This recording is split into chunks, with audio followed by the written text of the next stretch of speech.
نبی اکرم صلی اللہ علیہ وآلہ وسلم نے فرمایا، جب کوئی آدمی تم سے کوئی بات بیان کرے پھر اسے راز میں رکھنے کے لیے دائیں بائیں مڑ کر دیکھے تو وہ بات تمہارے پاس امانت ہے۔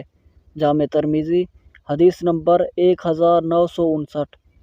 رسول اللہ صلی اللہ علیہ وآلہ وسلم نے فرمایا، اپنے بھائی کے سامنے تمہارا مسکرانا تمہارے لیے صدقہ ہے، تمہارا بھلائی کا حکم دینا اور برائی سے روکنا صدقہ ہے، بھٹک جانے والی جگہ میں کسی آدمی کو تمہارا راستہ دکھانا تمہارے لیے صدقہ ہے، نابینا اور کم دیکھنے والوں کو راستہ دکھانا تمہارے لیے صدقہ ہے، پتھر، کانٹا اور ہڈی کو راستے سے ہٹانا تمہارے لیے صدقہ ہے، اپنے ڈول سے اپنے بھائی کے ڈول میں تمہارا پانی ڈالنا تمہارے لیے صدقہ ہے۔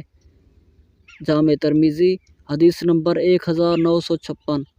نبی اکرم صلی اللہ علیہ وآلہ وسلم کے پاس ایک آدمی نے آ کر پوچھا، اللہ کے رسول، میں اپنے خادم کی غلطیوں کو کتنی بار معاف کروں؟ آپ صلی اللہ علیہ وآلہ وسلم اس شخص کے اس سوال پر خاموش رہے۔ اس نے پھر پوچھا، اللہ کے رسول، میں اپنے خادم کی غلطیوں کو کتنی بار معاف کروں؟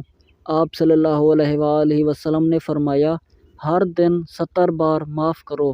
جامع ترمذی حدیث نمبر 1949۔ رسول اللہ صلی اللہ علیہ وآلہ وسلم نے فرمایا، جو دوسروں کو نقصان پہنچائے اللہ اسے نقصان پہنچائے گا، اور جو دوسروں کو تکلیف دے اللہ اسے تکلیف دے گا۔ جامع ترمذی حدیث نمبر 1940۔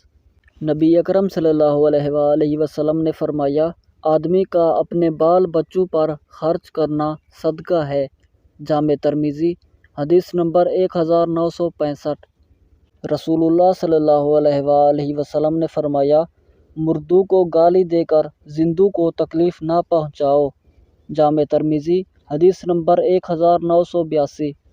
رسول اللہ صلی اللہ علیہ وآلہ وسلم نے فرمایا، جماعت کے ساتھ کسی کی نماز بازار میں یا اپنے گھر میں نماز پڑھنے سے درجوں میں کچھ اوپر 20 درجے زیادہ فضیلت رکھتی ہے، کیونکہ جب ایک شخص اچھی طرح وضو کرتا ہے پھر مسجد میں صرف نماز کے ارادہ سے آتا ہے، نماز کے سوا اور چیز اسے لے جانے کا باعث نہیں بنتی، تو جو بھی قدم وہ اٹھاتا ہے اس سے ایک درجہ اس کا بلند ہوتا ہے یا اس کی وجہ سے ایک گناہ اس کا معاف ہوتا ہے، اور جب تک ایک شخص اس مصلی پر بیٹھا رہتا ہے جس پر اس نے نماز پڑھی ہے تو فرشتے برابر اس کے لیے رحمت کی دعائیں یوں کرتے ہیں، اے اللہ اس پر اپنی رحمتیں نازل فرما، اے اللہ اس پر رحم فرما۔